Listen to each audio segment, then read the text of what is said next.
Друзі, всім привіт! Сьогодні у нас на огляді черговий американець, а саме Passat Volkswagen NMS в рестайлінговому кузові, але на новому для цієї моделі двигуні, 2-літровому TSI. У цьому огляді я сфокусую основний акцент на розповіді саме про цей новий та останній для NMS двигун, так як в Україні у нас про нього мало хто що знає. Я розповім про технічні моменти, розповім про його конструктивні відмінності від попередника 1.8, а також виділю, на мій погляд, суб'єктивні мінуси цього двигуна. Уся інформація базуватиметься на відгуках учасників спільноти Volkswagen to USA, а також на інформації, наданої нам власником однієї з найбільших розбірок авто з Америки Олегом, компанія WAG Motor Parts.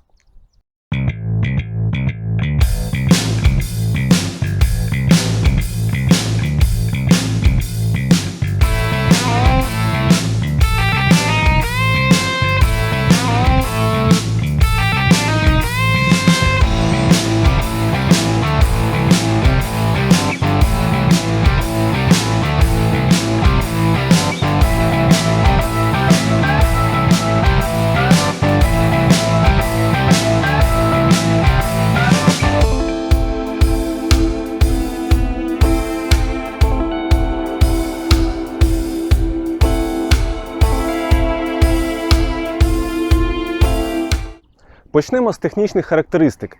Двигун тут, як я вже сказав, 2-літровий бензиновий з прямим порскуванням палива. Цей мотор на американський Passat почали встановлювати з 2018 модельного року, тобто він був уже в ресті. А потім безальтернативно встановлювали на NMS другого покоління до самого кінця випуску цієї моделі в 2022 році. Потужність двигуна тут складає по паспорту 174 кінські сили. Нагадаю, що в 1.8 це у нас 170 кінських сил. Обертного моменту саме на цей автомобіль виробник заявляє як 250 Нм. Хоча на NMS другого покоління 2020-2022 модельних років з точно з таким же двигуном, але вже виробник заявляє як майже 280 Нм обертного моменту. Двигун серії EA38 Gen 3B, що означає, що працює він на циклі Міллера. Про принцип роботи цикла Міллера я не бачу в принципі причин розповідати, ви можете погуглити, там нічого складного. Єдине, що вам треба знати, це те, що двигун став у об'ємі трішки більший, ступінь стиснення стала вищою, а витрата палива та викиди в атмосфери мають знизитись. Маркування у цього двигуна зустрічається як DDS, так і DTD. У чому між ними різниця, я вам точно не скажу, але завдяки, знову ж таки, інформації від Олега, можна констатувати, що різниця в прошивках полягає, як мінімум, в трішки іншому конструктивному виконанні патрубків на впуск.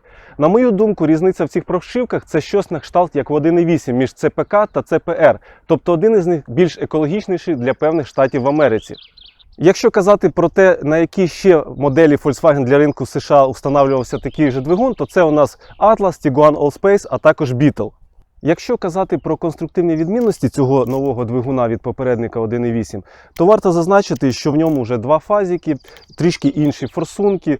Тут у нас інший компресор кондиціонера, вже під дорогий Freon 1, 2, 3, 4. Інша трішки помпа покращена, інший впускний колектор. Також піддон уже двигуна у нас тут пластиковий. Є в нас витратомір повітря, який розміщений на корпусі повітряного фільтру. Турбіна на цьому новому двигуні точно така ж сама, як і на попереднику 1.8. Тому, якщо у вас вона випадково вийде з ладу, то сильно не засмучуйтесь, а йдіть на першу ліпшу розбірку і беріть від 1.8, вона стає сюди bolt-on. Також в цьому двигуні, як і в попереднику 1.8, немає другого ряду форсунок MPI.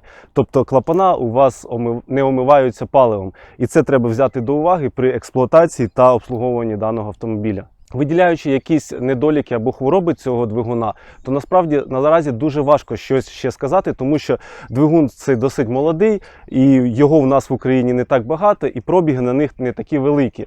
Але все одно можна сказати, що є тут недоліки в плані хвороб, і знову ж таки на досвіді учасників Volkswagen TUSA я вам про них розповім. По-перше, треба відзначити, що цей двигун дуже вразливий до якості палива. Якщо ви сюди будете заливати неякісний бензин, ви зразу про це пошкодуєте. Інший момент – це також, що тут форсунки, вони достатньо тендітні. Знову ж таки, через якість палива, а також через забруднення впуску автомобіля. І, як я вже казав, форсунки від 1.8 сюди не підходять. Вони вартують на цей 2-літровий новий двигун дуже дорого. І якщо у вас вона виходить з ладу, автомобіль починає троїти, ви приїжджаєте на СТО, вам діагностують, що вийшла з ладу форсунка під заміну.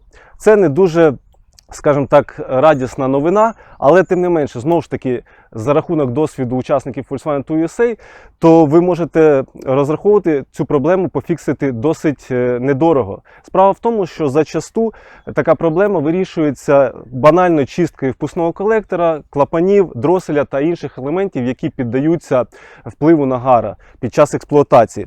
Але знаєте про такий момент. Наступний недолік конструктивний, так би мовити, який нам розповів Олег з компанії WAG Motor Parts, це те, що свого часу до Олега дуже багато було звернень саме для купівлі цього двигуна.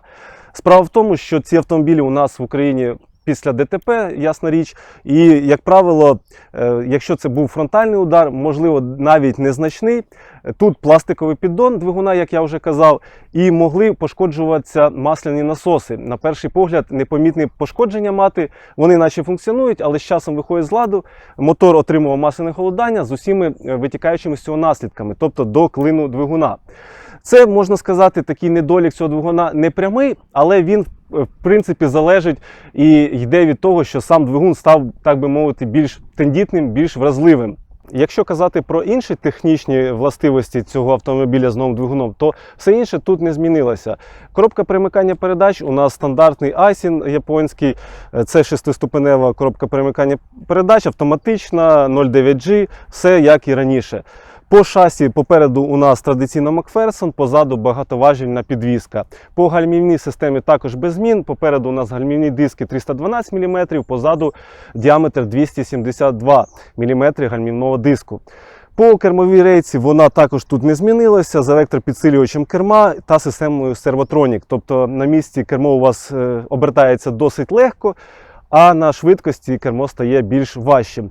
Ну і платформа у нас також не змінилася автомобіля PQ46, або хто її називає PQ35, тобто стандартно для американського Passat, який вироблявся в Америці для їхнього ринку, там платформа не мінялась у відмінності від NMS для китайського ринку, де платформа все-таки була MQB для NMS, вже рестайлінгова і тим паче другого покоління. Друзі, зараз поговоримо трошки про комплектацію цього автомобіля в контексті огляду все-таки на цей автомобіль, не тільки про двигун. Варто, по-перше, зазначити, що для рестайлінгового кузова у нас існувало загалом три основні комплектації. Це базова S, середня SE та максимальна Cell Premium. Ми не будемо говорити про перехідні, такі як просто Cell або, наприклад, Airline, Wolfsburg, про них якось в інший раз. Але якщо казати про цей автомобіль, то тут у нас комплектація SE Technology. Мало хто знає, що це таке Technology. Насправді, я хочу, забігаючи наперед, сказати, що це майже максимальна комплектація. Тобто, у порівнянні з Cell Premium, тут не вистачає загалом таки декілька якихось функцій, і то вони, можливо, не такі значні для вас будуть, якщо ви будете розглядати цей автомобіль до купівлі. Але давайте все по порядку. Отже, почнемо. У нас тут є панорамний люк, у нас є безключовий доступ, традиційно для американського Passat тільки на передніх дверцятах. Також запуск двигуна відбувається у нас кнопкою в салоні, але ми можемо також дистанційно запустити двигуна через брелок ключів. Також ця функція є в SE Technology. По колісним дискам. Тут вони не рідні, але сюди встановлювались по заводу максимальні для, скажімо так, Cell Premium комплектації. 18 диски легкосплавні, вони дуже гарні. Що стосується інших моментів, то дзеркала у нас без електроскладання, але на Cell Premium була така функція, як електроскладання дзеркал. Стосовно асистентів в цьому автомобілі, то у нас є парктроніки вколо, тобто попереду та позаду, але немає декількох парктроніків для асистента автопарковка. Автопарковка у нас була доступна для комплектації Cell Premium. Далі по асистентам варто зазначити, що в цьому автомобілі у нас є адаптивний круїз-контроль, у нас є Side Assist, тобто індикація сліпих зон на дзеркалах, у нас є асистент Front Assist, це те, що, наприклад, ви їдете, хтось перед вами різко гальмує, автомобіль зможе, скажімо так, вас попередити, а у випадку, якщо ви не реагуєте, навіть сам загальмувати.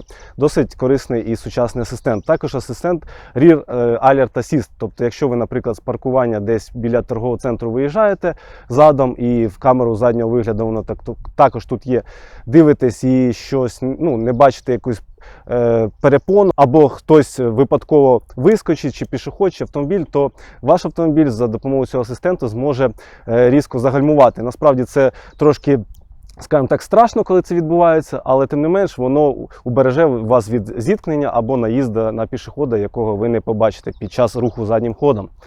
Наступний асистент, який міг би тут бути, але його немає, він є в Cell Premium, це асистент утримання автомобіля в смузі руху.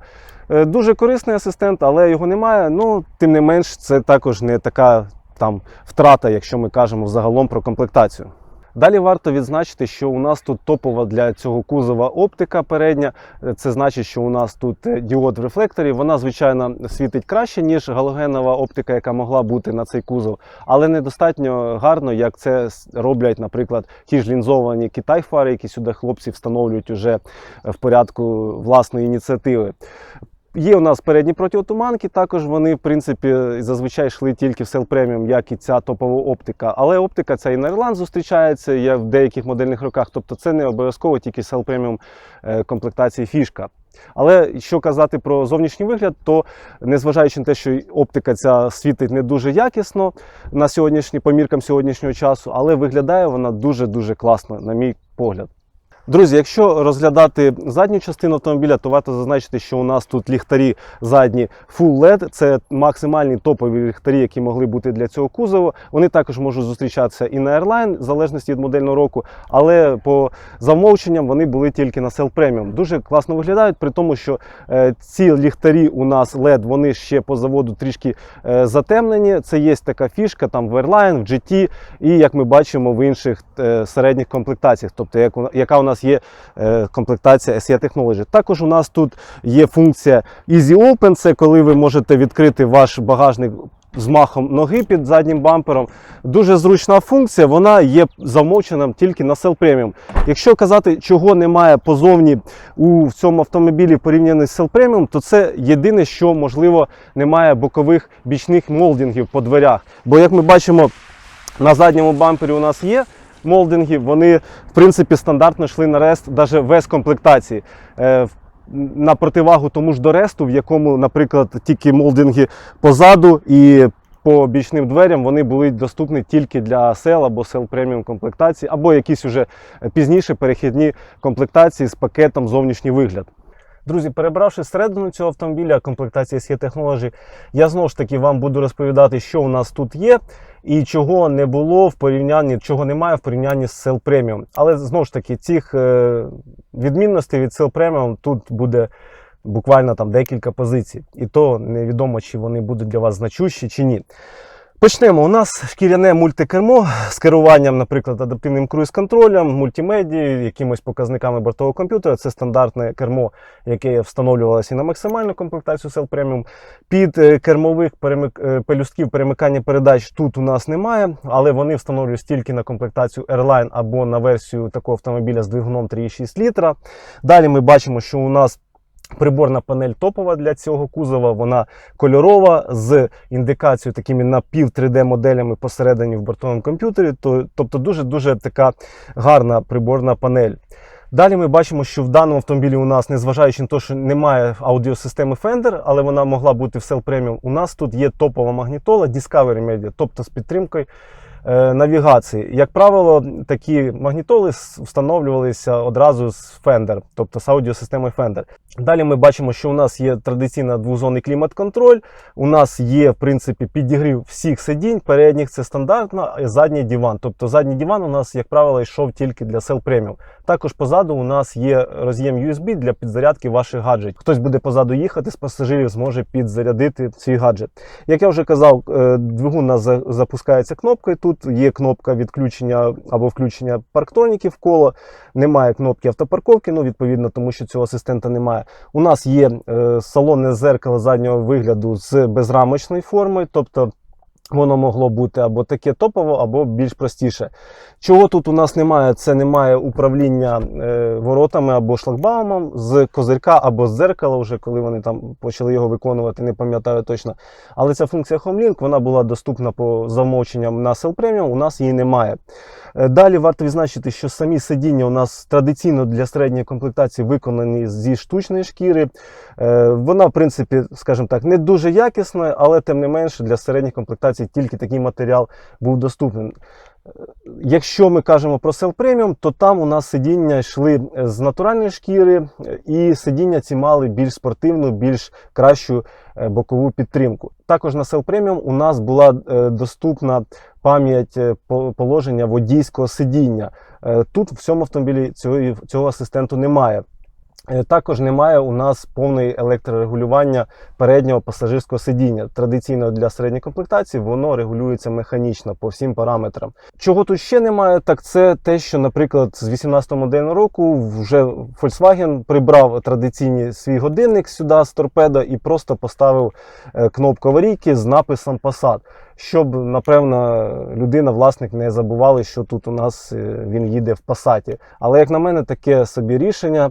Могли б залишити той годинник, він так небагато то вартує. Але якщо ви хочете годинник, то в принципі його можна сюди докупити, якось підключити і буде у вас годинник. Не бачу в цьому особливого сенсу. Якщо казати, чого тут ще немає, що могло бути в Cell Premium, ну це я можу виділити тільки такий незначний елемент, як алюмінієві накладки на педалі гальми або педалі газу. В Cell Premium вони були по умовченню. Але тут звичайні накладки, тим не менш ви можете купити на AliExpress ці накладки алюмінієві, вони точно такі ж самі, як заводські, і нічим вони не відрізняються. Це така відмінність, яка в принципі незначна, але я про неї вам згадав, щоб ви розуміли, вже, якщо ми перелічимо все, що могло бути в Cell Premium і чого тут немає. У всьому іншому комплектація дуже-дуже жирна і все для якісного користування тут є. Тому навіть тих моментів, яких тут немає, але вони були в Cell Premium, я не думаю, що треба засмучуватись. Це для когось взагалі не аргумент буде. Все інше досить жирне. Я ж кажу про адаптивний круїз-контроль, про сліпі зони, Easy Open і тому подібне. Друзі, що стосується вражень за кермом цього автомобіля з цим новим двигуном, то ось ми зараз їдемо. Я, в принципі, вперше їду за кермом цього двигуна, так би мовити. Якихось суттєвих відмінностей від 1.8, чесно кажучи, я не можу виділити. Ми краще про це запитаємо власника, бо у нього є в родині 1.8 і 2 літра, тому він більш об'єктивніше скаже. Що, по-перше, хочу відмітити, знову ж таки, зі слів власника, те, що на низах автомобіль став більш, скажімо так, приємістий. Чому це так? Зважаючи на те, що тут турбіна така, як і на 1.8. Можливо, по-іншому налаштований, знову ж таки, двигун, тобто електронний блок керування двигуна, можливо. Але тим не менше автомобіль відчувається, ну, він новий, так, 27 тисяч кілометрів пробігу. Відчувається дуже збита підвізка шасі. Не знаю, наскільки це об'єктивно з точки зору там до інших автомобілів, чи вони були з такою ж підвіскою в свій час. Але я, в принципі, озвучую вам те враження, яке, знову ж таки, поділився власник, та я відчуваю, що вона така жорсткіша. Хоча по шасі у нас нічого не мінялося, ні по гальмам, ні по будові, архітектурі шасі, нічого не мінялося. Набирає дуже гарно автомобіль, тобто, в принципі, ми зараз в Т. Є такі трошки затуп айсіновський, але я думаю, що це ще має адаптуватися. Автомобіль, в принципі, маловато ще поїздив по наших міських заторах і, скажімо так, власник його підправить своєю агресивною, скажімо так, поїздкою або керуванням.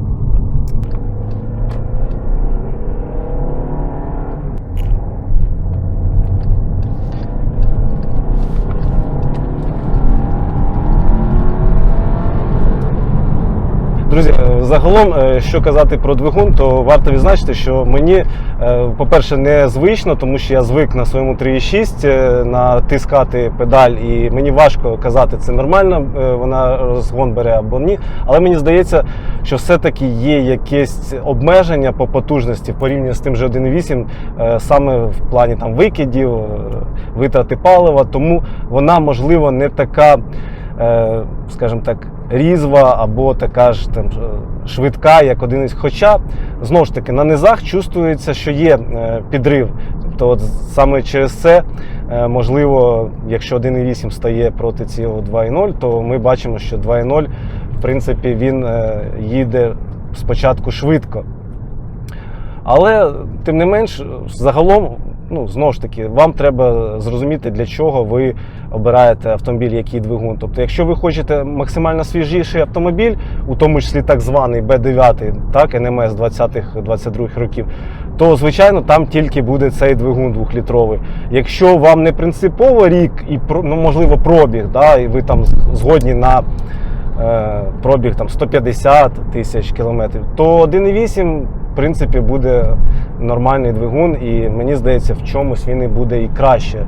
Якщо ми кажемо по надійності, якоїсь міцності, знову ж таки, пластиковий піддон тут, без захисту, ну, протипоказання їздить вам. Тому ось такі мої враження. Щоб сказати, що я там вражений від динаміки, то напевно ні. Для враження, напевно, треба або стейдж робити, або брати щось більш жвавіше такого плану. Друзі, далі я виділю, на мій погляд, недоліки цього двигуна, особливо в порівнянні його з попередником 1.8. Так, перший недолік – це те, що, в принципі, двигун отримав недостатньо більше потужності в порівнянні з 1.8. Так як тут я вже казав, по паспорту у нас 174 кінські сили, це не дуже більше, ніж у попередника 1.8. Ми робили заїзди, власник робив заїзди на цьому автомобілі, у тому числі з конкурентом, а саме з 1.8.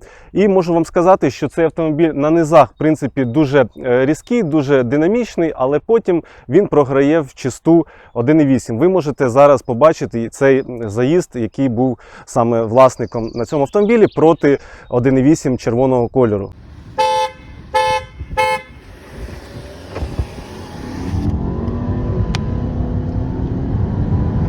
Ебать, доганяє, смотри.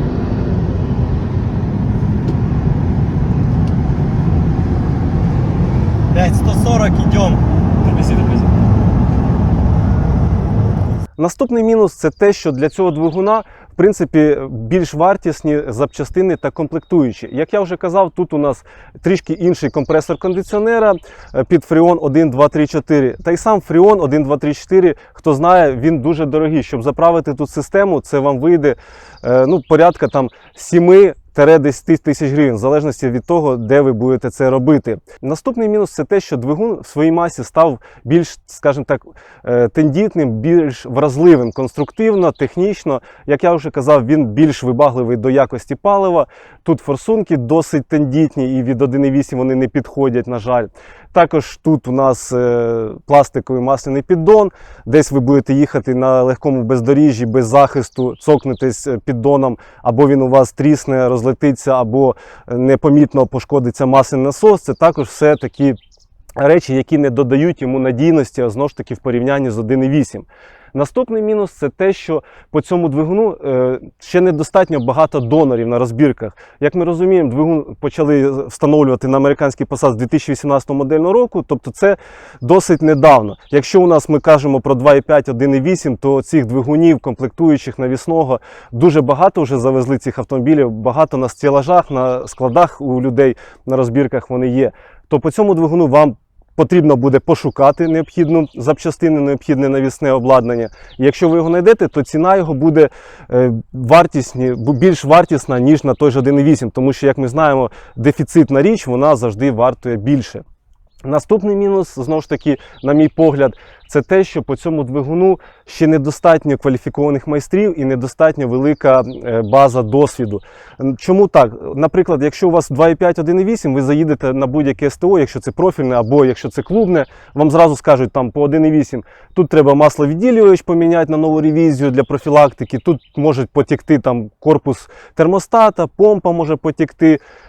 Наприклад, щось ще треба поміняти. На 2.5 це, наприклад, там прокладка вакуумного насосу, мембрана, термостат коробки перемикання передач. А по цьому двигуну 2 літра TSI ще немає такого досвіду. Це мінус, скажімо так, можливо, колись він нівелюється, коли цих двигунів буде більше, але для цього потрібен час. На даний момент, якщо ви приїдете, вам його обслугують, але щоб підказати щось поміняти наперед або на щось звернути увагу при експлуатації чи при обслуговуванні, на жаль, не завжди ви це можете розраховувати у нас в Україні. Наступний мінус – це те, що двигун, в принципі, не став краще по витраті палива. Так, він працює на циклі Міллера. Головна ідея цикла Міллера, щоб розхід палива, витрата палива була меншою, але насправді він їсть приблизно як 1.8. Наступний мінус – це мінус більш для людей, які полюбляють чіпувати цей двигун, прошивати Stage 1 і так далі. Справа в тому, що електронний блок керування двигуна на цих автомобілях, на цих двигунах встановлюють з маркировкою MG1. І в залежності від ревізії, чим свіжіший двигун буде, свіжіша ревізія електронного блоку керування, ви можете зіштовхнутися з тим, що чіповщик просто скаже, що я не можу його прошити, він залочений, і ще немає можливості його, скажімо так, прошити і чіпанути двигун. Так, проблема така є, і я, в принципі, досліджував це питання. І якщо ми кажемо про цей автомобіль конкретно, то тут він 2018 модельного року. Я впевнений, що його можна прошити, це не проблема, але якщо ми беремо, наприклад, НМС другого покоління, 20-22 модельних років, так званий у нас B9, то там 21-го року автомобілі 22-го можуть мати саме ревізію блока MG1, електронного блока керування двигуном, таку, що, скажімо так, не прошиється. Ну, це такий мінус, але треба про нього знати. І останній мінус, який, можливо, скажімо так, підсумовуючи все, що я сказав, і включаючи все, що я сказав, це те, що, по суті, цей двигун новий для свого власника не приніс якихось суттєвих або взагалі покращень в порівнянні з 1.8. Це, як я вже казав, що тут більш вартісне обслуговування, більш вартісні запчастини. Він їсть, споживає палива не менше, ніж 1.8. Його, в принципі, скажімо так, і потужність невелика, можливо сказати, навіть в якихось моментах гірша, ніж 1.8. Тобто ці всі моменти, вони якби совокупно складають те, що, ну, не знаю, суб'єктивно, мені здається, цей двигун, щоб ганятись за ним, купувати, то не впевнений, що це вартує того. Ну і щоб не закінчувати на такій мінорній ноті про мінуси-плюси, то все-таки назву так плюс, бо плюсів особливо я для себе в цьому двигуні, чесно кажучи, і не знайшов. Ну, один такий, скажімо так, плюс можна виділити, що ці двигуни в своїй більшій масі зустрічаються з невеликими пробігами. Тобто вам буде легше знайти саме Passat американський з 2-літровим двигуном, на якому пробіг буде там до 50 тисяч кілометрів, тобто практично свіжий автомобіль. Але це не завжди, тому що я зустрічав ці двигуни на Passatах, там 21-го навіть року, вже пробіги були 180 тисяч кілометрів і більше, тому це не апріорі. Але, скажімо так, ну такий половинчатий плюс, але він має місце бути. Друзі, зараз у нас в кадрі власник цього автомобіля Женя. Ми запитаємо у нього взагалі про його враження від цього автомобіля. Важливо почути його відгук, тому що у них в родині є такий самий автомобіль, але на 1.8 двигуні. І дуже цікаво почути думку, чим відрізняється, наприклад, які перші враження у нього від цього нового двигуна. Женя, привіт. Доброго дня. Скажи, будь ласка, от, вітаємо тебе з придбанням цього автомобіля. Дякую. Дуже класний, дуже класна комплектація. Я, в принципі, озвучив своє суб'єктивне враження від цього автомобіля, в першу чергу від двигуна. Хочу тебе запитати, от у вас є в родині 1.8, взагалі, от перші враження, як цей двигун їде, як в порівнянні з 1.8, можливо, якась комплектація, бо у вас початкова на 1.8, тут досить класна комплектація. Я делал заезд со своим другом, у которого двигатель 1.8 с зашитой коробкой. И получается 1.8 эту машину уже обходит примерно на 110-120. Ну, может это из-за того, что машина пригналась 21 декабря 2023 года и все это время заводилась 3 раза. Ну от скажи, будь ласка, от по враженням своїм, тобто от ти їздив на 1.8, які враження, от, якщо ми не порівнюємо з 1.8 чисто 0-100, а якщо враження, от, вона на низах краще підхватує? Да, тут очень хороший отклик на педаль. Может это из-за того, что тут пробега на 100 тысяч меньше и Скільки тут пробіг? 27 с копейками. Кілометрів, тисяч кілометрів. Ну це новий автомобіль. Может это из-за того, что тут просто живее коробка и тут лучше отклик на педаль газа. А що по витраті ти скажеш? Ну, 1.8 там, в принципі, відгуки так, до 10 в Києві при таких тянучках, заторах, світлофорах, коротких пробігах, в принципі, десь так прийнято вважати до 10, там 10, 9, може 8. Тут що? На 1.8 по городу в агрессивном стиле это 15-16 минимум. На вашому 1.8. Да, на этой машине это у меня получилось 14,8. Это при том, что я гонялся, я ехал 160 плюс, в пол, все. 14,8, мне кажется, это хорошо. Ну, тобто різниця десь літр, да, склала порівняно з 1.8. Да, но если в спокойном, то ни там, ну, он одинаковый просто. Ну, тобто, в принципі, те, що ми казали, що якогось покращення для власника в порівнянні з 1.8 саме по витраті палива ми не відчуваємо. Тобто, щоб ви там не строїли собі, не будували ілюзій, що тут буде там 6 літрів витрата палива, цього, на жаль, не буде. Жень, скажи, будь ласка, взагалі про комплектацію, що тебе вразило? Бо у тебе була початкова комплектація, де майже нічого немає. Тут, в принципі, я знаю ці всі плюшки, мені важливо почути твоє враження, що тобі більше всього сподобалось. Да, у меня была машина, в которой из плюшек был только Bluetooth, а сейчас у меня есть слепые зоны. Очень удобно то, что есть бесключевой доступ. Еще удобно то, что есть люк, датчик дождя, красивая LED-оптика спереди, сзади. Погоджуюсь, так. И, в принципе, подогревы сзади, они мне как-то не нужны, но они спереди есть, это классно. А І що? у тебе ж на Ескі були ці з тканини сидіння, і Да, там у немає. у Немає меня підігріву. были на 1.8 чехлы с тряпки. На этих чехлах с тряпки был этот чехол. І підігріву не було. И на чехле еще накидки были. И А, ну, подогрева тобто, у меня тобто было. такий саморобний підігрів, Да, так да, можна да. сказати. Прикольно. А скажіть, будь ласка, як тобі така функція, як дистанційний запуск двигуна з брелка? Она мне вообще не нужна, потому что у меня машина стоит в соседнем дворе, в открытом паркинге, она всегда теплая, так что... Ну, ми ще почекаємо наступну зиму, можливо, ти зміниш свою думку, або, наприклад, ти зміниш і думку вже літом, наприклад, десь після якогось простою на вулиці під сонцем. Завів у тебе кондиціонер. А, скажи про кондиціонер. Ну, мне сначала нужно заправить фреона тут на 1007-8, а тогда будет кондиционер. Це, Щас звісно, его така нету. засада, да? Да. Тобто, в принципі, всі звикли, що Тут залили обычный 1.3.4, и оно и вчера, не працює, да? вчера, когда я ездил целый день с открытыми окнами, с открытым этим, потому что у меня кондиционер был ну, на максимуме, на минимальной температуре, на максимальном обдуве, а он дул теплым. Ну, треба розбирати, звичайно, чи це через фреон, чи це через, можливо, якийсь клапан. Хоча Нет, тут... там все меняли, она ж приехала, там все поменяли. А муфта підключається при натисненні кнопки в компресорі? Да. Бо тут підключаємо вже муфта, якщо я нагадаю. Оно все работает только из-за того, что кондиционер надо заправить нормально, то оно не дует холодно. Ну, звісно, от бачите, такий, скажімо так, той же що недолік, що вона стала більш витратна, цей двигун, тому що навіть той же Freon, якщо на 1.8 це там заїхав 700-800 гривень і вам перепакували систему, то тут дуже, скажімо так, вартісна процедура. Жень, скажи, будь ласка, ну от ще які твої враження? Взагалі ти задоволений цим автомобілем, якщо так брати? Ти нема розчарування, того, що там, можливо, ти хотів Да, преміум, або можливо Нет, двигуном. я искал машину с минимальным пробегом до 50, получилось найти до 30. И Супер. хотелось обязательно не ниже SE, как она там называется? SE, которая идет уже с бесключевым доступом.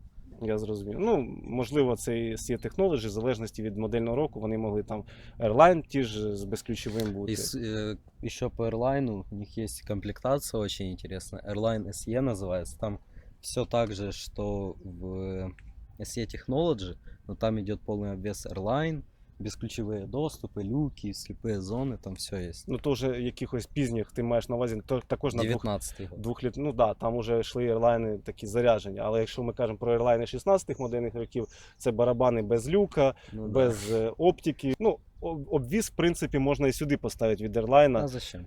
Ну, Ну, и так красиво. Дуже, дуже гарно виглядає. Ці диски. Мы сделали полный антихром, и оно очень красивое в виде А скажи, от, будь ласка, по антихрому, я думаю, наші глядачі будуть цікавитися, скільки коштувало зробити, бо якісно зроблено все це в плівку, крім решітки, так, радіатора? Фарбувалася Не, решітка? решетка, она только возле значка там красилась и подпаивалась, потому что она была Ага. лопнута, а Тут- новую покупать смысла не было. Ну, скільки вартувала ця процедура, якщо це не секрет? Говорить вместе с вот этим, этим и Всё, вот этим. Дах, молдинги по дверцятам, дзеркала кришки, ці реснички на оптиці, решітка ззаді, там молдинги позаду. В сумме у меня машина заехала в детейлинг, и там сделали всего на $2000. Ну так, немало, звісно. Получается, все, что интересует, это антихром. Антихром полный $250. Ручки в черный, это пленка глянцевая, это $50. Зеркала в черный это тоже $50. И крыша это не просто черный плен, это черный полиуретан, это $300. Тобто ви бачите, в принципі, скільки коштує якісний антихром, тому що у Жені в родині попередні автомобілі також були в антихромі, і вже скільки батько казав, 6 років вони чи більше, і ніяких проблем з антихромом. Да, машина у нас был бы 7-й Европа, она уже ездит 7-й год, на ней уже, ну мы ее продали недавно. 7-й год, там антихром не облез, ничего, там все хорошо. Оце що стосується якісного антихрому. Також можна його зробити десь подешевше або самостійно, але якість, можливо, буде відповідна. Жень, ми тобі дякуємо, що ти приїхав на огляд, дав свій дуже гарний автомобіль. Вітаємо тебе з придбанням його. Хай він тобі слугує, хай приносить тільки задоволення. Дійсно, автомобіль дуже свіжий, можна сказати, новий, тому що 20-27 тисяч пробігу – це ніщо. І зробив ти його дуже гарним. Хай всі ці мінуси, які ми тут проговорювали про двигун, вони не будуть робити тобі в житті погоди, так би мовити. Спасибо. Все, дуже дякую тобі. Друзі, я сподіваюся, вам сподобався огляд цього автомобіля. Насправді було цікаво розглянути саме цей двигун новий, тому що, знову ж таки, я хочу повторити, що в Україні у нас про нього дуже мало хто що знає. Також було цікаво подивитися, що таке комплектація SE Technology і взагалі подивитися на якісний антихром, як це робиться. Тому я сподіваюся, вам було цікаво. Якщо вам було також цікаво, ставте вподобайки, пишіть коментарі, пишіть свої доповнення, якщо, можливо, ви з чимось не згодні. Приїжджайте на наші сходки. І всім вдалого дня, всім підписуйтесь на канал.